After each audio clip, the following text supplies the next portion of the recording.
Pronto, gente, retornando, continuando os nossos estudos sobre o Poder Judiciário, estamos estudando o STF, o Supremo Tribunal Federal. Agora há pouco tivemos a primeira aula, onde tratamos de algumas competências, algumas autoridades que são processadas e julgadas originalmente pelo Supremo Tribunal Federal, nas infrações penais comuns, nos crimes de responsabilidade. Também vimos a composição do STF e a sua competência principal. Isto na última aula. Agora nós estaremos avançando. Nós vamos para a sexta nota para o seu portfólio, já que na última aula tivemos 5, agora nós vamos para a sexta. Nós vamos partir aqui de uma indagação e a partir desta indagação vamos para a resposta, e esta resposta será a nota, será a lição para o seu portfólio. Quais ações o Supremo Tribunal Federal processa e julga originalmente?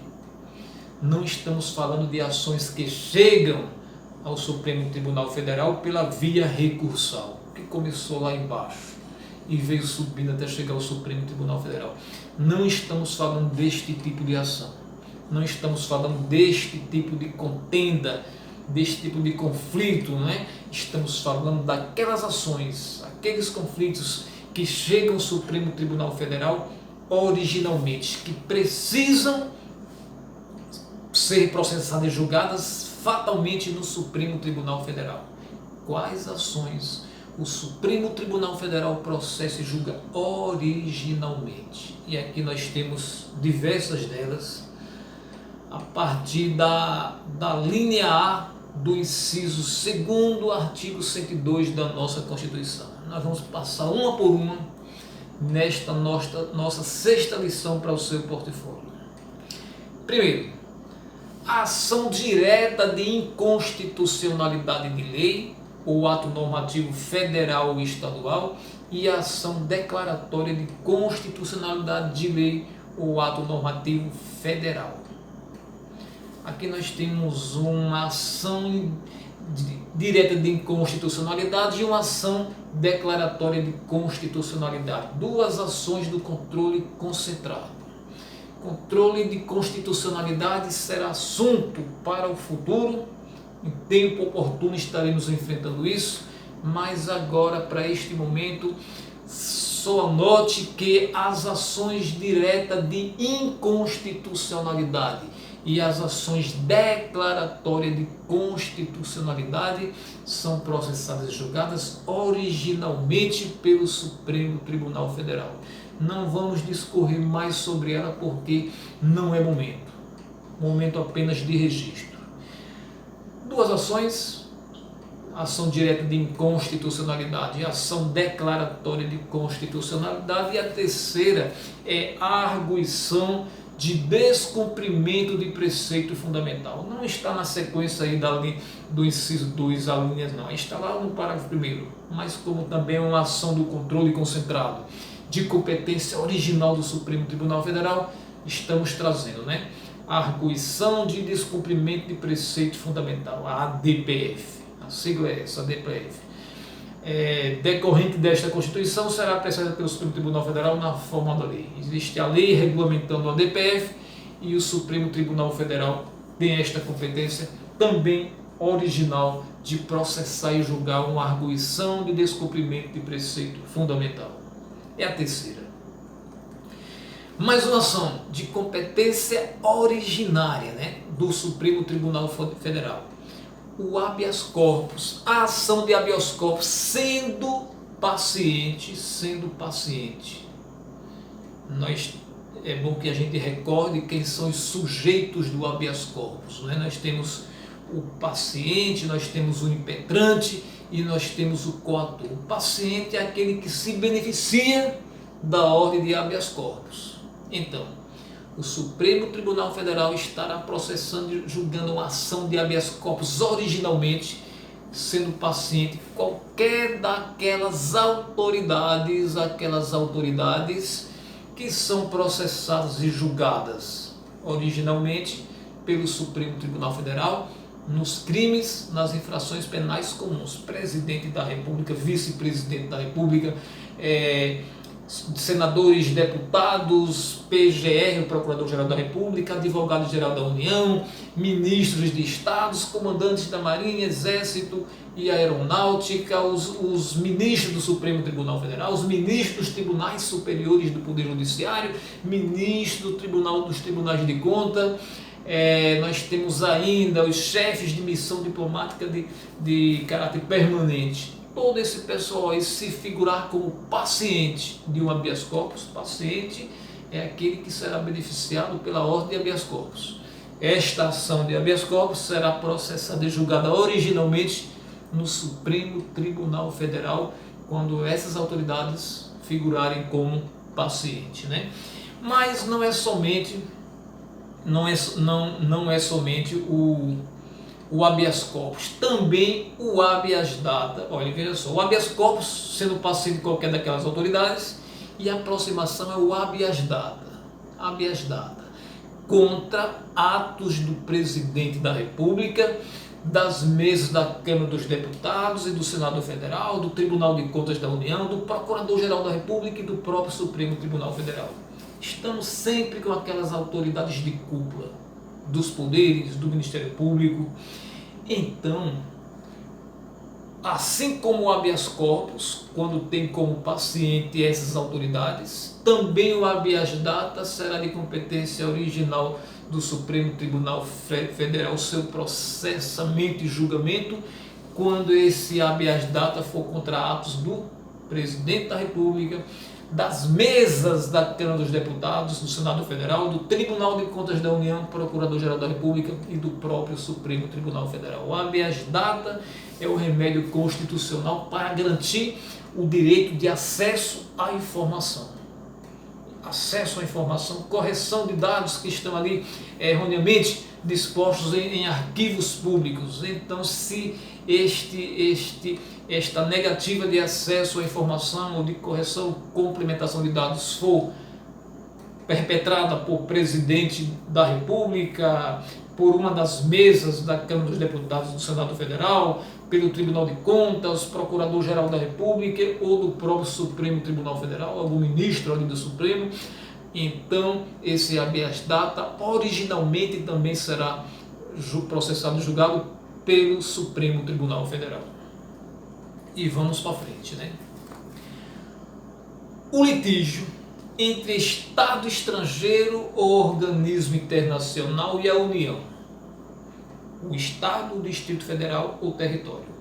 Então, se existe algum litígio, né, alguma querela envolvendo a União ou envolvendo o Distrito Federal ou um território, se nós tivéssemos a União de um lado, o Distrito Federal de um lado, um ou outro de um lado, ou o território se houvesse, e do outro lado, um Estado estrangeiro ou um organismo internacional, então a competência para julgar a esta ação decorrente deste litígio seria originalmente do Supremo Tribunal Federal. É o que nós temos aqui na linha E. E vamos para F. As causas e os conflitos entre a União, os Estados, ou a União e o Distrito Federal, ou entre uns e outros, inclusive as respectivas entidades da administração indireta. Então, conflitos, causas envolvendo a União e Estados membros da Federação, ou a União e o Distrito Federal, ou entre um Estado e outro da União, né? Então, inclusive as entidades da administração indireta desses entes federados. Surgiu este conflito, quem resolve, quem processa e julga esta ação originalmente? Supremo Tribunal Federal. Conflito entre entes federados. De um lado a União, do outro lado o Estado, de um lado a União, do outro lado o Distrito Federal, Estados com Estados. Esta querela será resolvida, se for levada ao Poder Judiciário, pelo Supremo Tribunal Federal em primeira mão, originalmente. E vamos para frente, né? A extradição solicitada por Estado estrangeiro. Aqui no Brasil existe alguém que está sendo procurado pela Justiça de um Estado estrangeiro e o Instituto da Extradição é solicitado Isso aí vai ser julgado, vai ser analisado, e quem faz isso é o Supremo Tribunal Federal. Extradição solicitada por Estado estrangeiro, né? E de novo o habeas corpus. Já vimos que o habeas corpus, a ação de habeas corpus, compete ao Supremo Tribunal Federal julgar e processar e julgar originalmente quando o paciente é uma daquelas autoridades de cúpula, mas aqui nós temos outro habeas corpus, outra ação de habeas corpus em uma outra situação que também compete ao Supremo Tribunal Federal processar e julgar originalmente. O habeas corpus quando o coator for Tribunal Superior. Se o Tribunal Superior, Tribunal de Justiça, o Tribunal Superior Eleitoral, Tribunal Superior de Trabalho ou Superior Tribunal Militar, for o coator, for ele que esteja privando ilegalmente ou por abuso de poder a liberdade de locomoção de alguém, a competência para processar e julgar este habeas corpus é do Supremo Tribunal Federal. Vamos ler na íntegra a linha I. O habeas corpus quando o coator for Tribunal Superior, ou quando o coator ou o paciente for autoridade ou funcionário cujos atos estejam sujeitos diretamente à jurisdição do Supremo Tribunal Federal, ou se trata de crime sujeito à mesma jurisdição em uma única instância. Vamos ler novamente para sua memorização. O habeas corpus quando o coator for Tribunal Superior, quando o coator o paciente for autoridade ou funcionário cujos atos estejam sujeitos diretamente à jurisdição do Supremo Tribunal Federal, ou se trata de crime sujeito à mesma jurisdição ou em uma única instância. Isso é que nos diz a linha I, certo? Mais uma competência. Este habeas corpus tem o segundo momento dele, porque o primeiro é em relação a quando o coator são tribunais superiores, mas o segundo momento está muito próximo do próprio STF. Ele também estará julgando esta ação de habeas corpus. E já vamos para a linha J. A revisão criminal e a ação rescisória de seus julgados. Revisão criminal e ação rescisória dos próprios julgados do STF. STF decidiu em uma ação de natureza penal, e aí lá para frente surgem motivos para que o interessado ingresse com a revisão criminal. Quem vai fazer a revisão criminal é o próprio STF, já que não existe nenhum órgão acima, hierarquicamente acima do Supremo Tribunal Federal. Revisão criminal, matéria criminal, uma condenação foi proferida e lá para frente o condenado descobre novas provas de sua inocência, então ajuizam a revisão criminal, e a revisão criminal das condenações impostas pelo Supremo Tribunal Federal em primeira mão. Esta ação de revisão criminal é pelo próprio Supremo, processada e julgada. Da mesma forma, a ação rescisória. Aí já estamos na natureza civil, né? Alguma condenação de natureza civil foi proferida, depois se descobriu que a parte que perdeu a querela, que foi condenada, estava com razão, e a ação rescisória de decisões do Supremo Tribunal Federal são julgadas por ele próprio. E vamos para frente. L, a linha L.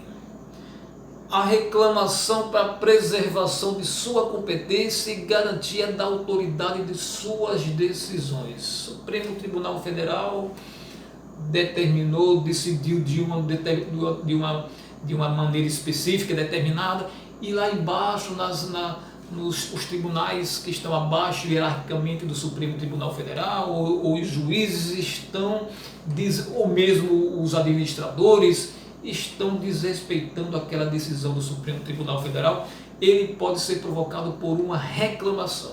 É uma das ações, a reclamação, né? Para a preservação de sua competência e garantia da autoridade de suas decisões. Entra-se com a reclamação e o Supremo Tribunal Federal originalmente irá processar e julgar, desde que seja para a preservação de sua competência, ali a competência do Supremo Tribunal Federal, e alguém está invadindo, está metendo o bedelho onde não deveria, se acessa o Supremo, se provoca o Supremo por meio de uma reclamação, ou então para garantia da autoridade de suas decisões. Decidiu desta forma, está sendo descumprido lá embaixo, também se provoca o Supremo Tribunal Federal através de uma reclamação. Esta ação, denominada de reclamação, será processada e julgada originalmente pelo Supremo Tribunal Federal. E vamos mais, vamos para a linha M. A execução de sentença nas causas de sua competência originária, facultada a delegação de atribuições para a prática de atos processuais.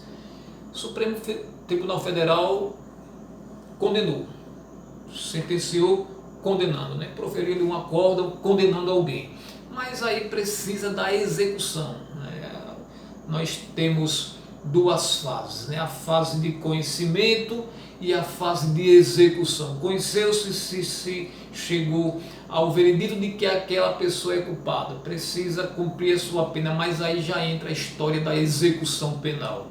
Então, na linha M, nós temos como uma ação de competência originária do Supremo Tribunal Federal a execução de sentença nas causas de sua competência originária. Compete originalmente ao Supremo Tribunal Federal, por exemplo, processar e julgar o presidente da República nos crimes comuns, os ministros de Estado, o PGR, o AGU, ministros do próprio Supremo Tribunal Federal, dos tribunais superiores, como já vimos atrás.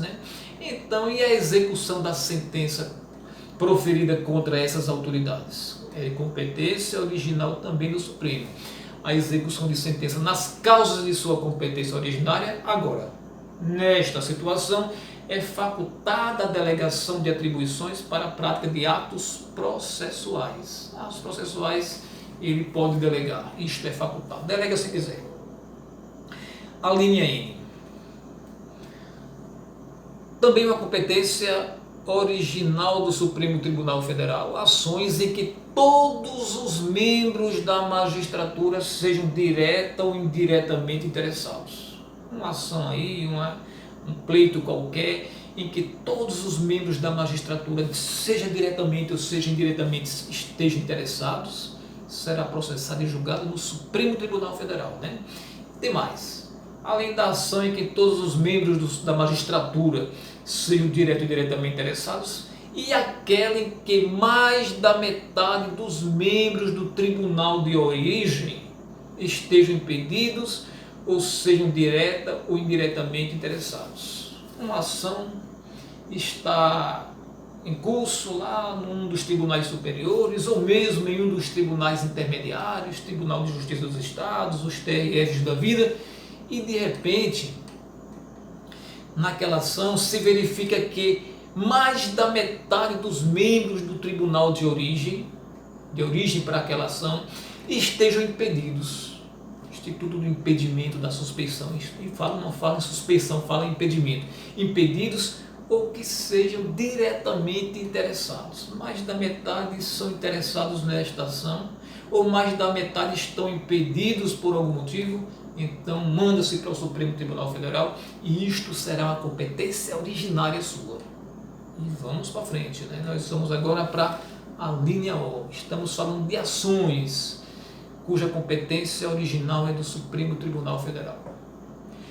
Os conflitos de competência entre o Superior Tribunal de Justiça, conflito de competência entre STJ e quaisquer tribunais, entre tribunais superiores ou entre estes e qualquer outro tribunal.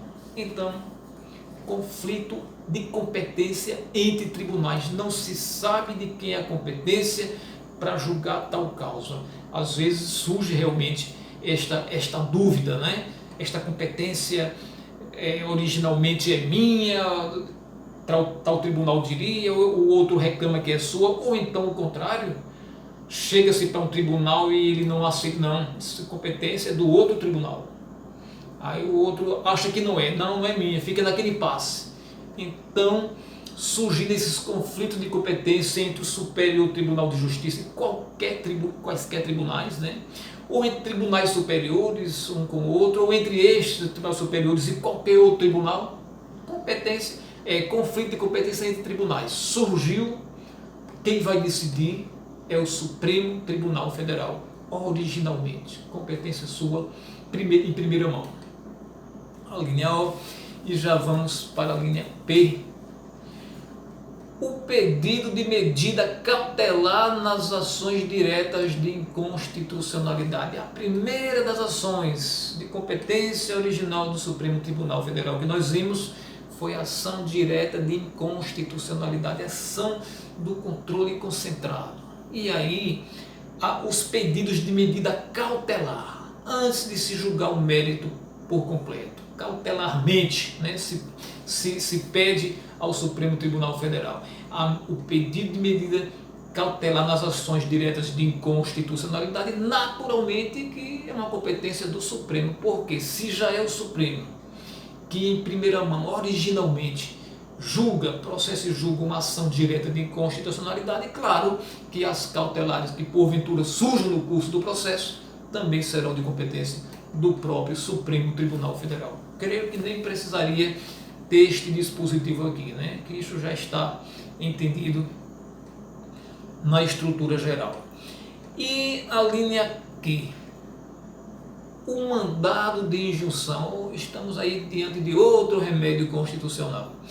Quando a elaboração da norma regulamentadora for de atribuição do Presidente da República, do Congresso Nacional, da Câmara dos Deputados ou do Senado Federal, das mesas de uma dessas casas legislativas, do Tribunal de Contas da União, de um dos tribunais superiores ou do próprio Supremo Tribunal Federal. Então, na verdade, a maioria das ocorrências em que pode alguém impetrar um mandado de injunção, a competência será do Supremo Tribunal Federal, exceto lá no Poder Legislativo, no âmbito dos estados, do Distrito Federal, dos municípios, mas o mandado de injunção, vou ler novamente a linha Q para nossa melhor memorização. O mandado de injunção. O mandado de injunção é quando falta regulamentação para a efetivação de uma determinada norma presente ali na Constituição. O mandado de injunção, quando a elaboração da norma regulamentadora for atribuição do Presidente da República, do Congresso Nacional, da Câmara dos Deputados, do Senado Federal, das mesas de uma dessas casas legislativas, do Tribunal de Contas da União, de um dos tribunais superiores ou do próprio Supremo Tribunal Federal, quem irá julgar esta ação de mandado de injunção será o Supremo Tribunal Federal. Existe uma norma, existe um direito presente na Constituição, mas que somente pode ser de fato gozado, usufruído por quem de direito, por quem tem interesse, se existir uma norma regulamentando. Ali está uma previsão mais genérica, precisa de uma regulamentação. E aí, se esta regulamentação for do Presidente da República, lá do Congresso Nacional mesmo, de uma de suas mesas, se for do Tribunal de Contas da União, ou se for dos tribunais superiores do Poder Judiciário, ou do próprio Supremo Tribunal Federal, e alguém petra este mandado de injunção, a competência será do Supremo Tribunal Federal, isso originalmente. E agora nós vamos finalmente para a última das linhas, que trata dessas ações, né, de competências originárias do Supremo Tribunal Federal. A linha E. As ações contra o Conselho Nacional de Justiça e contra o Conselho Nacional do Ministério Público. Alguém moveu uma ação contra o CNJ ou contra o CNMP, alguém moveu ação contra o Conselho Nacional de Justiça ou contra o Conselho Nacional do Ministério Público, a competência originária para processamento e julgamento será de quem? Do Supremo Tribunal Federal. E esta foi a nossa segunda aula sobre o Supremo Tribunal Federal. Agradeço a audiência, convido você para se inscrever no nosso canal se não for inscrito, peço que curta o vídeo e aguardo você daqui a pouquinho, quando estaremos retornando com a terceira aula sobre o Poder Judiciário, sobre o Supremo Tribunal Federal. Até daqui a pouco.